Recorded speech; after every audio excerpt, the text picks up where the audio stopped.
Caras amigas, caros amigos que participam conosco pela TV web Mansão do Caminho, desta oportunidade, inicialmente desejamos fazer um esclarecimento. As atividades do Centro Espírita Caminho da Redenção e da Mansão do Caminho, obedecendo às instruções da lei, suspenderam as suas atividades com o objetivo de evitar a contaminação do coronavírus. Nada obstante, pretendemos manter as atividades públicas através da nossa web TV. Equivale dizer que terças-feiras, quintas-feiras e sábado, às 19h30, estaremos realizando a nossa atividade doutrinária através deste canal. Na quinta-feira, como era habitual, nós tínhamos conversando sobre Espiritismo, em cuja oportunidade os frequentadores apresentavam perguntas e nós tínhamos o prazer de responder. Assim, continuaremos. Às quintas-feiras, realizaremos um live. Faremos uma pequena dissertação e abriremos espaço a perguntas, dando continuidade ao nosso compromisso habitual. Outras atividades, lentamente, iremos incorporando a esta comunicação virtual, mas iremos anunciando à medida em que estivermos equipados para tanto. Hoje, terça-feira, estamos iniciando a nossa reunião doutrinária do Centro Espírita Caminho da Redenção. Inicialmente, como de hábito, rogamos ao Senhor da vida que nos abençoe. Através da nossa súplica, evocando-lhe a misericórdia, desejamos que vibrações superiores nos invadam e não apenas nos penetrem, mas a todos aqueles que habitam o nosso planeta. O nosso temário será especificamente dirigido aos nossos frequentadores atuais, mas, por extensão, a todos aqueles que nos honram com a gentileza da sua atenção. Hoje, por exemplo, estivemos pensando nos problemas e desafios que enfrentamos no dia a dia. Não apenas esta pandemia a que nos referiremos dentro de alguns minutos, mas aos problemas do cotidiano, a maneira como estamos desequipados para podermos enfrentar os desafios, tombando nos transtornos de ordem emocional, nas dificuldades de comportamento e, acima de tudo, estamos inquietos pelas razões que ainda não têm sido muito bem explicadas, aquelas que dizem respeito à interferência dos espíritos em nossas vidas.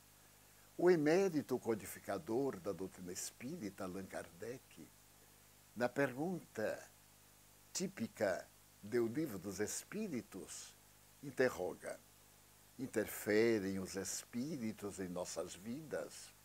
E eles respondem: muito mais do que imaginais, a ponto de que são eles que vos conduzem, dando a impressão que, de alguma forma, somos marionetes. Se estamos pensando no bem, sintonizamos em faixas superiores.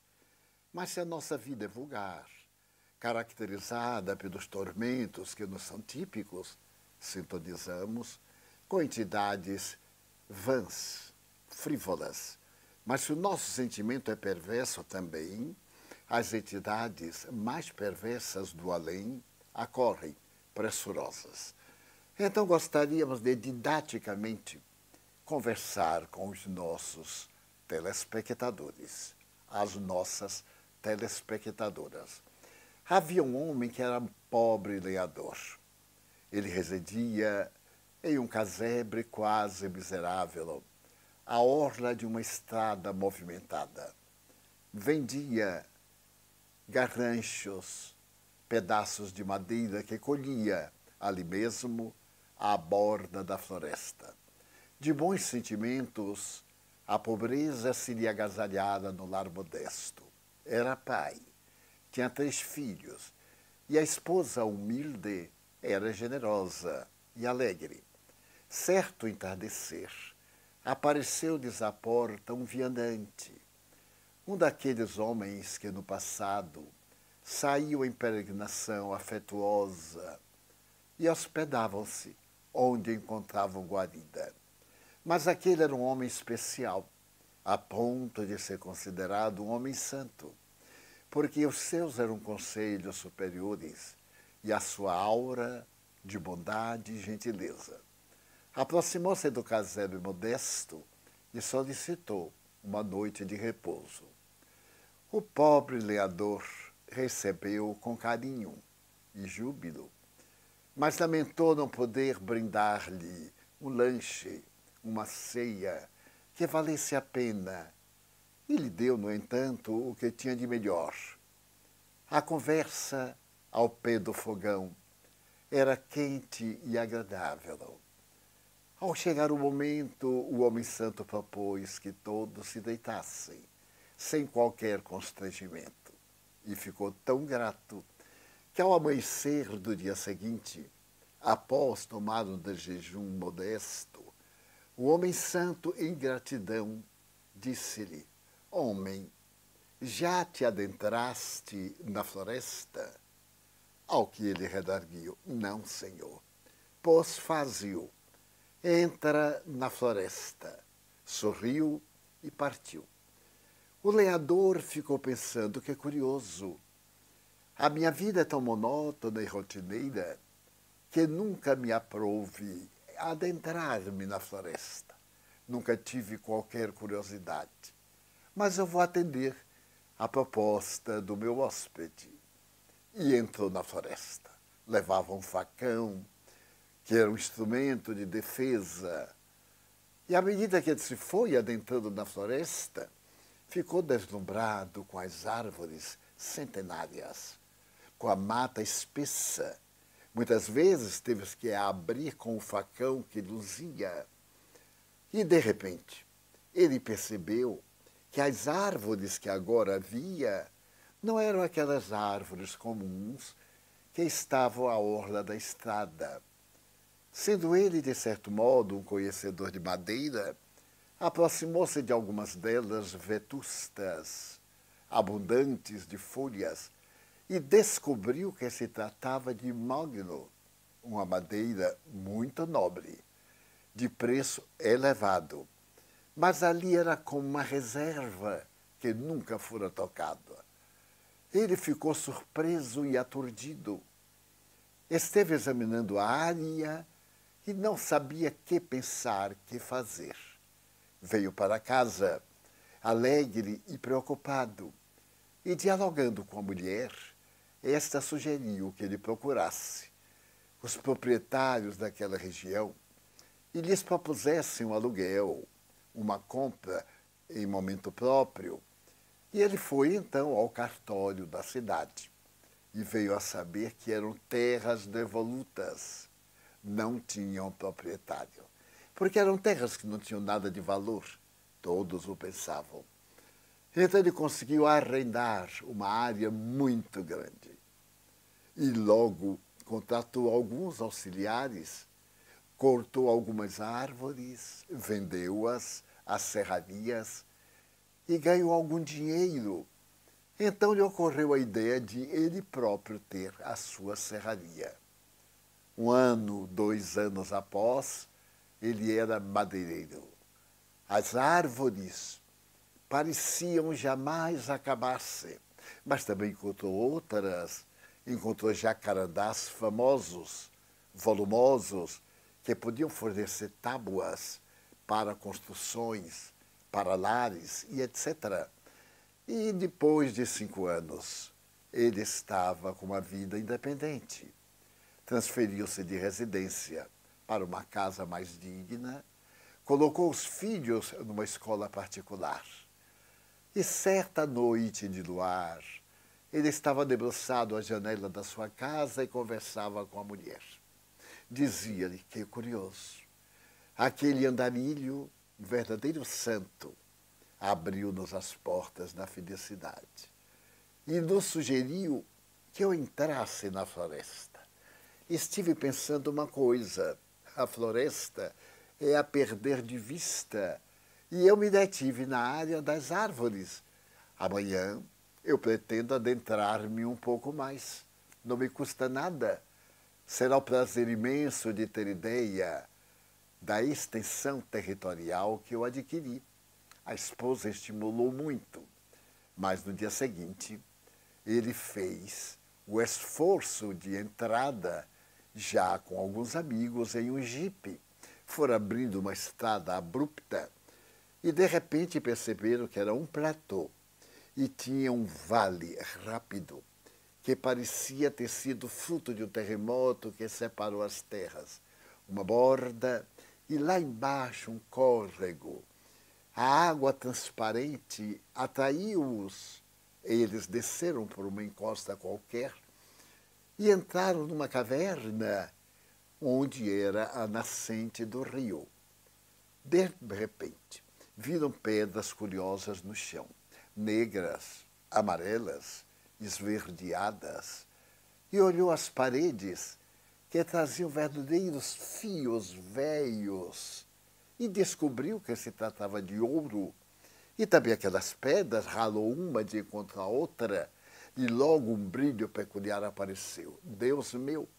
Ele havia descoberto uma mina de pedras preciosas e de ouro. Não teve dúvida. Ele chamou os amigos, que os fez sócios, e de imediato ele montou uma mina de pesquisa e, ao mesmo tempo, um lugar para a valorização das pedras, trabalhando-as. 10 anos depois, era um homem muito rico, bastante rico. E já era um homem de uns 40 anos aproximadamente. Agora, numa casa muito melhor, que tinha um roseiral, havia pérgolas e águas cantantes. Ele estava no jardim com a esposa, enquanto contemplava Celina, lá no alto. A água que esguichava das construções e das estátuas cantarolavam no ar, fazendo um balé interessante. E ele sorriu, Deus meu, quanto foi bom ir além da floresta. Mas por que eu não fui do outro lado? Eu me detive somente ali no rio. Eu vou entrar na floresta. Mas agora ele já era um cidadão, já se havia ilustrado um pouco. Ele contratou um geólogo para que o acompanhasse.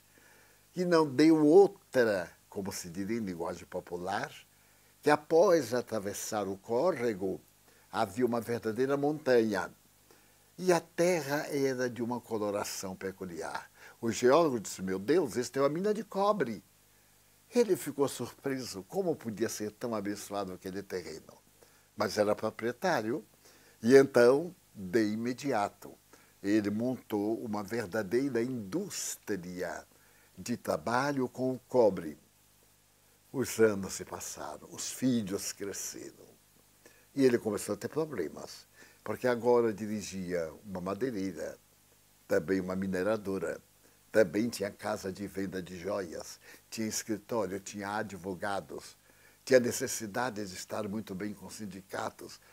E embora tivesse dinheiro, a sua vida não era invejável. Havia sempre problema, sempre o funcionário, sempre o sindicato criando problema, dificuldade. E também os filhos. Gozavam de uma fortuna, desfrutavam de muitos bens. Eram agora fruto de uma sociedade um tanto anárquica. Não correspondiam aos anseios do pai, nem se preocupavam por serem os herdeiros naturais. E aos 70 anos, com várias amarguras, certa noite, Ele estava do lado de fora da casa palaciana, que agora construíra há pouco tempo, e lamentava. Quando ele era um modesto leador, claro, tinha muito desconforto, mas tinha paz. O amor da mulher, a dedicação dos filhos. Agora ele vivia numa sociedade que lhe exigia muito, que lhe cobrava muito, e sem o querer tinha diversos inimigos. Os competidores. Estava cansado. Pensava em libertar-se de tudo, doando aos filhos, naturalmente mudando a forma social das empresas, quando ele teve um insight. Havia entrado na floresta, havia buscado as coisas materiais, esquecera-se da alma. E então, nesse momento, ele disse, Deus meu, eu vou entrar na minha alma, eu vou fazer a viagem interior. Que tesouros eu posso ter que aqui estão guardados? E eu sequer me dou conta. Naquela noite, este homem mergulhou no abismo de si mesmo e encontrou, a partir daí, os caminhos que o levaram à plenitude. Porque o sentido da vida não é ter, mas ser.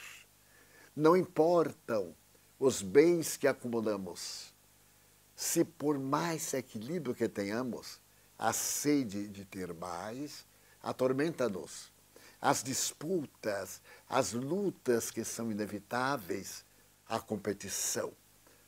E então, agradeceu a Deus os bens, distribuiu-os com familiares, com sócios, mas recolheu-se à vida interior e encontrou a pedra mais preciosa de todas aquelas que havia reunido nos cofres, guardado nos bancos. A pérola da paz. Todos nós necessitamos da paz, dessa paz que reine em nosso coração, para pacificar-nos. Aliás, a proposta é antiga. Disse Jesus, qual é o homem que, tendo uma fortuna, e ouve falar de uma pérola, pérola de Ofir, de valor incalculável, na sua palidez brilhante, fascina, que não venderia tudo para comprar aquela pérola que é a única. Então ele quis dizer que nós deveríamos reunir valores para adquirir o valor essencial, a tranquilidade íntima para a viagem ao reino dos céus. Sócrates houvera também trazido do santuário de Delfos a velha frase do conhece-te a ti mesmo. E para autoconhecer-se é necessário que o indivíduo realize a viagem ao mundo interior. Eu sei que não é fácil, mas eu sei também que não se pode viver sem o autoconhecimento. Viver no sentido ético da palavra, em plenitude. Porque temos a vida automática, a vida biológica, a vida animal. Essa vida que nos leva pelo instinto a ações, muitas vezes execráveis. Mas é necessário ir um pouco além para encontrar a paz e a plenitude. É nesse sentido que, nesses dias tumultuados que estamos vivendo, é indispensável que paremos na noite de luar do nosso sentimento e façamos a viagem interior perguntando-nos qual é o sentido da vida. Até há pouco valia a pena acumular, mas veio o coronavírus e o mundo estremeceu e estremece ainda nos seus alicerces. As opiniões mais desencontradas estão enfrentando-nos, aturdindo-nos. Esperanças surgem miraculosas, como a já descoberta da cura para o vírus. que ainda não tem nenhum fundamento. Outras opiniões ainda permanecem dizendo que são técnicas de mercado para poder mudar a economia, levando alguns países à ruína e outros ao potentado. Talvez, mas possivelmente não. Ocorre que nós nos esquecemos, as gerações transatas, a geração atual, e nós, neste momento, nos esquecemos muito de que somos um espírito imortal, reencarnados em um corpo transitório, em um corpo belo ou deformado, mas que serve de trampolim para um grande salto quântico na direção da imortalidade. E agora o vírus nos surpreendeu, porque estando nascido lá na China, muito longe, dificilmente chegaria até mim, até nós. É equívoco, porque neste momento de aldeia global é impossível impedir-se que um acontecimento, uma ideia, um fato, um problema permaneça isolado em qualquer lugar. Os meios de comunicação, na sua volúpia de apresentarem os primeiros lances, atiram ao ar, através da comunicação virtual, das aparelhagens mais sensíveis, mas também tem os meios de locomoção. As viagens da aeronáutica, de navios, de veículos variados, colocam-nos de um lado para outro, em algum momento quase com a velocidade do pensamento. E outros, talvez mais demorados, propiciam-nos chegar aos lugares mais variados.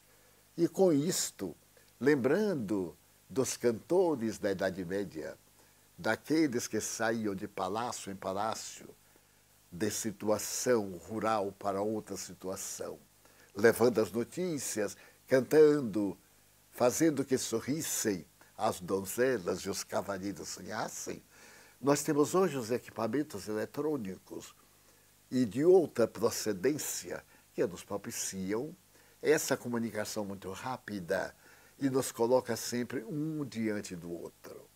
Temos, no entanto, a questão moral. Nunca fomos um mundo tão volumoso. 7 bilhões, 500 milhões de indivíduos. E nunca vivemos tão separados. A solidão é individual, é coletiva, é social. A ânsia de prazer atirou-nos na rua, na busca de experiências novas, e o lar transformou-se na casa onde dormimos, nem sempre, mas aonde vamos, periódica, sistematicamente. O vírus, então, agora está chegando a todo o planeta. Cada momento um país fecha fronteiras para que ele não venha, se é que ainda não chegou, trazido por algum viajante, algum turista, algum globetrotter que está ganhando a vida, que está fascinado com Las Vegas ou com a Riviera, com Mônaco, ou as grandes regiões doces da bela Itália, com os grandes museus de Paris ou com a grande poesia transcendental da história do Império Britânico, os encantos da Arábia, os contos, o Fausto de Dubai, a grandeza mágica do Egito, mas também as tradições nipônicas, a terra do sol nascente, e também a velha Índia, indomável, cheia de profetas que também vão morrer. A verdade é que estamos surpreendidos nestes últimos meses e agora, e cada vez mais, com a presença desse vírus, que eu poderia dizer que é o vírus cego e surdo, como se os vírus todos não fossem. Porque cego e surdo, porque ele não atende aos nossos caprichos. Ele não olha quem vai atacar, ele não escuta a dor, não sente as lágrimas, o desespero das famílias que se desagregam, dos noivos que se separam, dos filhos que desaparecem dos cariciosos braços das mães, dos esposos, dos companheiros, que despedaçam o amor ante a nossa impotência. Atingimos o máximo que se pode imaginar de tecnologia, mas há leis que não penetramos ainda, as leis cósmicas da vida. O Espiritismo, em O Livro dos Espíritos, no capítulo 3º, fala da lei natural. Fala com severidade. A lei de amor é a lei natural. E demonstram esses espíritos que a lei de amor abrange todas as leis. A lei do progresso, a lei do trabalho. E assim faz uma verdadeira expressão de quanto necessitamos no mundo e de como somos frágeis perante o mundo. O Espiritismo veio dizer-nos que podemos e devemos desfrutar de todas as concessões da tecnologia, mas não podemos descuidar da vitalidade do ser que somos. Da mesma maneira que nutrimos o corpo, a alma tem sede de Deus, de paz, de amor, necessita de oração. Esse tônico revigorante, esse instrumento que nos põe em contato com a divindade, com o cosmo em geral. Então fomos surpreendidos e estamos agora devorados por perturbações ainda piores. A volúpia de armazenar em nossa casa para que não nos falte. E nós nos transformamos de indivíduos que fazem falta onde há necessidade. Acumular por exagero, ele pode durar 10 anos, 2 meses. É imprevisível. Que não esqueçamos da morigeração. Morigerados, nós teremos o necessário para viver com dignidade, para nos abastecermos. Porém, será necessário que aproveitemos para lavar as mãos, que são veículo condutor. Alguém infectado que não desenvolveu a doença pode transmitir-nos. Ele está incubado lá e vem ser incubado em nós, aguardando que levemos a mão ao nariz, à boca, aos olhos, a um veículo que lhe permita entrar no organismo. O seu mundo é orgânico e ele vai sendo atraído através dessa vibração de todas as células para o campo vibratório que lhe faculte penetrar especial e particularmente na área respiratória via pulmões. E então se instala e mata. Ninguém se deixe enganar. É um vírus letal. Não, também não precisa ficar preocupado, porque nós temos muitos vírus letais, mas deveremos levar em consideração que este é um vírus novo, ainda está em processo de mutações. De acordo com os outros vírus que encontra em nossa aparelhagem física, ao invés de um destruir o outro, eles somam-se e dão origem a uma espécie diferente dentro da mesma classificação virótica. Que fazer? Primeiro, pensar em Deus. Pensar naquele que é o nosso Pai. Estamos a Ele entregues, quer queiramos, quer não o queiramos. Depois, respeitarmos as providências apresentadas pelas autoridades que administram a saúde, as autoridades que administram nosso local, nossa cidade, nosso país, que zelam pelo mundo como Organização Mundial de Saúde. Mas, de maneira prática, lavarmos as mãos com frequência, com sabão, tanto um lado como a outra face. Usarmos o álcool gel, mas ele não isenta, o uso dele não impede que nós nos contaminemos, dificulta. O lavar as mãos tem um efeito muito melhor, mas o evitar o contato com as pessoas portadoras, este é que é o melhor movimento terapêutico preventivo. 1 metro, mais ou menos, de distância, porque a sua vida é curta, a do vírus, e a sua locomoção, o afastamento também é relativamente curto. Ainda não se conhece tudo sobre ele. Está-se na fase experimental de pesquisa. Então é recomendado que fiquemos em casa. Primeiro benefício do vírus, porque até o mal tem as suas vantagens. Ele está impondo a reconstrução da família. Que voltemos aos lares, que convivamos com os nossos filhos. O clube, o barzinho, aqueles encontros para a drogadição serão fatais. A drogadição já é fatal. E agora, com mais um adendo muito pior. Então, voltarmos ao lar. Realizarmos o estudo do Evangelho no lar. A luz mirífica do Cristo dentro de casa. Depois, a solidariedade. Procurarmos o meio, pelo fato de estarmos em casa, de ser solidários. Hoje nós temos veículos fantásticos. Sem sairmos do lugar, como está ocorrendo agora, podemos comunicar-nos com o mundo inteiro, onde haja antenas captadoras especiais. O WhatsApp nos pode levar a auxiliar os enfermos, telefonando-lhes, telefonando aos familiares, sustentando-os, fazendo círculos de orações, grupos de amizade.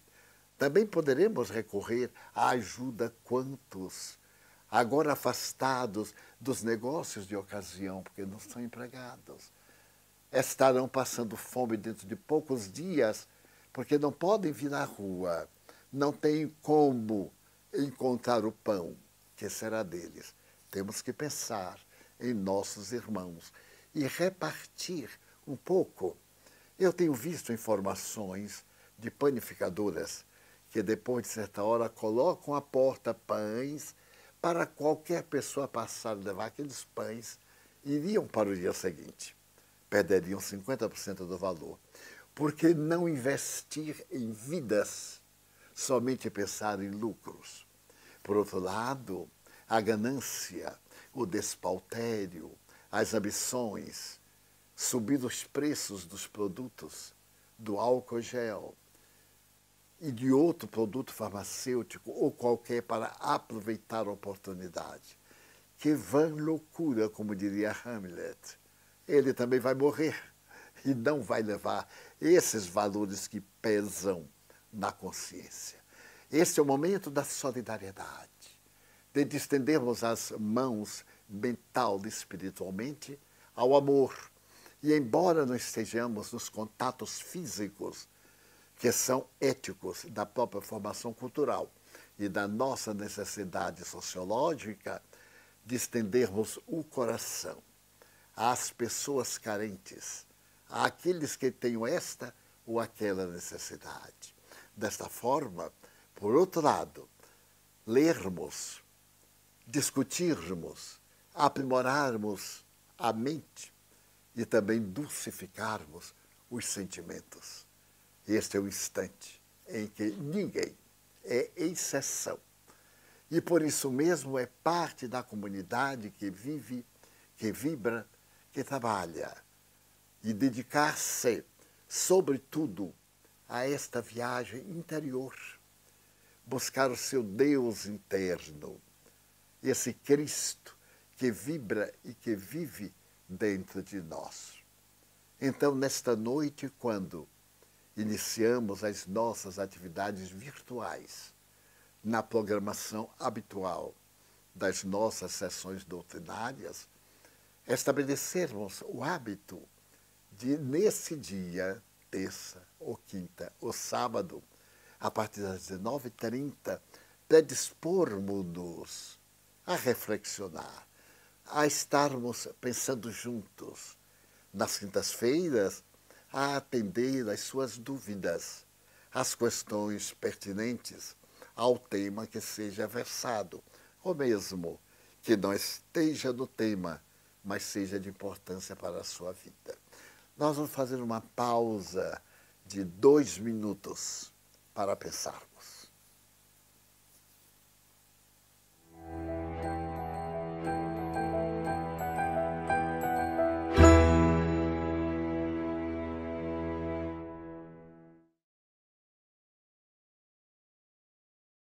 A Mansão do Caminho tem a sua plataforma audiovisual pela internet. Através desse maravilhoso instrumento, poderemos estar a par dos acontecimentos que dizem respeito ao movimento espírita, não apenas em nossa cidade, como em todo o mundo.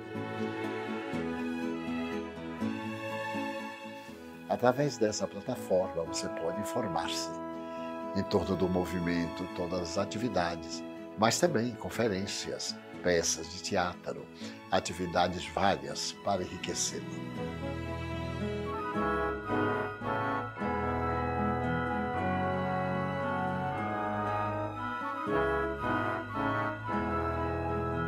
Não deixe de consultar a nossa plataforma.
Na velha cidade de Golconda, no antigo Irã, Pérsia, havia um homem que era muito feliz. Bem, eu recorro à lenda, como Jesus usou a parábola, Buda usou o Corão, para que fique impregnado em nossa mente, através de uma narrativa, a mensagem que pretendemos dar. Ele era muito feliz. Na tradição árabe, a felicidade de um homem está em 3 fatores que se unem: casar-se, dedicar um poema à mulher amada e ter filhos. Ele amava, era casado, tinha filhos e fez vários poemas. E ainda plantou árvores, que também faz parte da proposta do Corão. Ele tinha uma casa maravilhosa em um sítio arborizado nos arredores da cidade. Bem próximo havia uma cadeia de montanhas. Certo dia ele recebeu um homem santo, que também lá os havia. Passando, pediu para dormir. E o Alcorão sempre diz que o hóspede deve ser tratado como se fosse o próprio irmão. Então, o árabe, o muçulmano, em linha geral, dedica o melhor, o mais cevado animal para quando hospeda alguém que lhe merece respeito. Esse homem santo foi muito bem servido. Foi feita uma refeição grandiosa e opípara. Depois, diminuíram as luzes e no pátio, diante das estrelas, conversaram muito. E o homem santo perguntou por fim: "Você se sente feliz, meu amigo?" E ele respondeu: "Plenamente, totalmente feliz. Mas por acaso você tem diamantes?" Ele disse: "Diamante? Eu não sei o que é diamante. Eu não preciso de diamantes para ser feliz." O homem santo lamentou: "Pois você não é realmente feliz. Você não possui diamante. O diamante é uma das pedras mais valiosas do mundo, mas também é a mais bela do mundo, porque reflete a luz em facetas variadas que o homem cria martelando, burilando.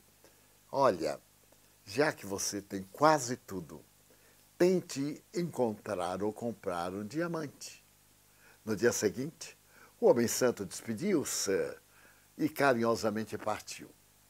Aquele homem até agora feliz, digamos diferente, contente, disse para a mulher, mas que estranho, eu não tenho ideia do que é diamante.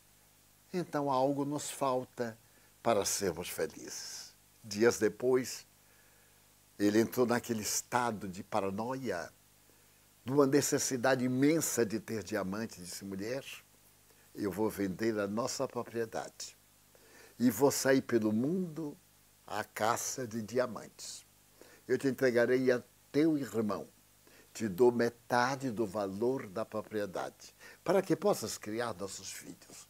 E eu vou à busca do diamante, porque também se disse, eu procurei saber, que os diamantes estão às margens do rio Ganges, o Rio Amarelo. E aí ele foi anunciando os vários rios, o Nilo no Egito, e depois ele falou da Mesopotâmia. E ela disse, mas marido, nós já somos tão bem. Sim, somos bem. Você usou a palavra, mas não somos felizes. Somente seremos felizes quando tivermos diamantes. A mulher, muito humilde e submissa, atendeu. Ele vendeu a propriedade, ela foi para a casa do irmão com os seus filhinhos e ele viajou. Inicialmente viajou à Índia, porque estando ali na antiga Pérsia, não era tão difícil. E esteve nas margens do Ganges por muito tempo.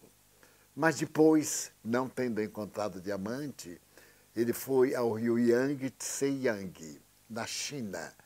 Mas o rio de águas pardacentas não lhe deu nenhum diamante. Ele ficou um tanto desolado, os meses passavam-se. Ele começou a cansar-se, a gastar o dinheiro, mas ainda assim ele conseguiu passar para o Levante, aqueles países, a Síria, a Babilônia, Pérsia, seu próprio país. E, enfim, ele foi a todo lugar mágico onde tinha rios. Passaram-se 20 anos, passaram-se 30 anos. Ele ficou na miséria, morreu. Sua família não soube mais notícia dele. O homem que comprou a casa embelezou-a e era muito feliz. Agora chega um ancião e pede uma noite de repouso e pergunta pelo antigo proprietário.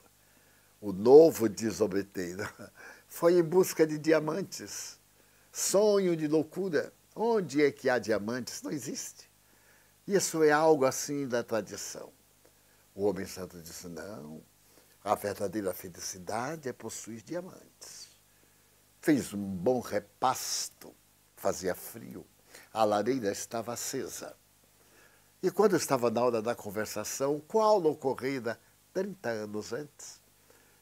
As luzes diminuídas, o homem santo olhou por cima da lareira de mármore e viu umas pedras estranhas. Percebeu que o lusco-fusco da noite fazia que brilhasse. Ele correu, pegou uma, pegou outra, eram pedras negras. Uma delas era amarelada. Ele disse, homem, aonde tu encontraste essas pedras? Tem tantas lá embaixo no córrego. Nós temos um córrego e ali os camelos bebem, os cordeiros banham-se. Ali nós atendemos aos animais. Ele disse, mas essas pedras estão em vão. O homem levantou a saia sobre a calça, saiu a correr. Era noite, ele tropeçou. Era idoso, não tinha forças, até que ele se jogou ao chão. Quando ele viu a água cristalina brilhando como estrelas e as pedras miúdas fulgurando como vagalumes. Homem de Deus, isto são diamantes. E pegou-os e gritou e teve um êxtase. E no dia seguinte foram a um joalheiro para que tocasse na pedra de toque, constataram que se tratava de diamantes muito raros. E, lógico, o governo entrou em ação, o homem ficou milionário, muitas vezes, o fato é real, a Golconda. E dali saíram os maiores diamantes que existem no mundo. O príncipe Igor, da coroa russa, que é o segundo maior diamante do mundo. Um outro diamante valiosíssimo da família dos reis da Inglaterra, que está na Torre de Londres. E assim, quando o Shah Reza Pahlavi governava o país, a coleção de diamantes da sua esposa custava uma fortuna incalculável. E no momento em que o Ayatollah tomou conta do poder e tiveram que fugir, diamantes foram deixados por dentro do palácio, em caixas, porque o cofre ficou aberto e o grande doutrinador, o homem ditatorial do atual Irã, fugiu levando tesouro incalculável no avião presidencial. E, infelizmente, não conseguiu ser recebido em vários países. Esteve no Panamá, terminou morrendo de câncer. E Farah Diba, a sua esposa, até hoje viva, e o seu filho, que é o herdeiro, vivos nos Estados Unidos anônimos, por certo, são possuidores de gemas valiosíssimas. E a mina da Golconda, até hoje, é uma das maiores minas de diamantes do mundo. O que é que a história quer dizer? Que aquele homem tinha os diamantes no fundo do quintal e foi para longe buscar. Nós temos a felicidade ao alcance da mão. E, no entanto, colocamos a felicidade em determinados conjuntos e perdemos aquela que é simples, que é fácil, que nos dignifica na busca de um sonho, de uma fantasia. E vem a morte e nos arrebata frustrados. Nós temos esse diamante, que é o Evangelho de Jesus. Eu tenho ouvido pessoas dizerem, quando eu ficar velho, eu vou cuidar da alma. E se morre antes? Outros dizem, mas tudo isso é ficção. E aceitam as ficções cinematográficas como verdade. As fantasias carnavalescas e outras como sonhos que se convertem em ação. O grande tesouro é a paz do indivíduo. O tesouro da paz, que é aquele homem que fez a viagem para dentro, onde ele tinha os maiores e mais valiosos recursos, dão-nos a lição preciosa que Jesus nos veio oferecer e que a doutrina espírita ressuscita a cada momento através do elenco extraordinário da sua filosofia. A dor que hoje toma conta da Terra oferece-nos o processo da evolução, lamentavelmente, por intermédio do sofrimento, porque podemos sublimar-nos pelo amor, a doçura, o encanto do amor, a ternura, a carícia, a misericórdia, são harpas divinas do amor de Deus, tornando a Terra não mais o mundo de provações, mas o verdadeiro mundo de regeneração, no qual estamos entrando agora, por intermédio desse testemunho generalizado. Quantos estão voltando para o Cristo? Ou para Alá, ou para Yahvé, ou como quer que chame Deus ou não o chame.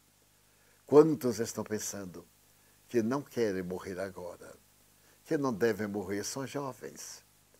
Alguns ministros de economia do mundo, do Japão, por exemplo, da França, querem que morram os velhos. E uma grande representante do Fundo Monetário Internacional também declarou que uma das soluções para manter a economia é que morram os velhos. Mas Sua Excelência já tem mais de 60 anos. Pouco tempo para ser considerada velha. Se não considerada velha, biologicamente idosa. E também seria provável que ela, desencarnando, melhorasse o mundo. Mas será? Esses são vestígios bárbaros do materialismo. Allan Kardec assevera com toda a propriedade que a educação moral é a maior adversária da crueldade e do materialismo. A certeza da vida após o corpo dá-nos a solidariedade, a caridade, que é a virtude por excelência. Mesmo que eu falasse a língua dos anjos e dos santos, e vai ele, através da sua epístola aos Coríntios, declarar que entre as virtudes, a fé, a esperança, a caridade é a maior de todas. Então, a nossa caridade, neste momento, é amar. Voltar ao rebanho, por enquanto, precavido, separado.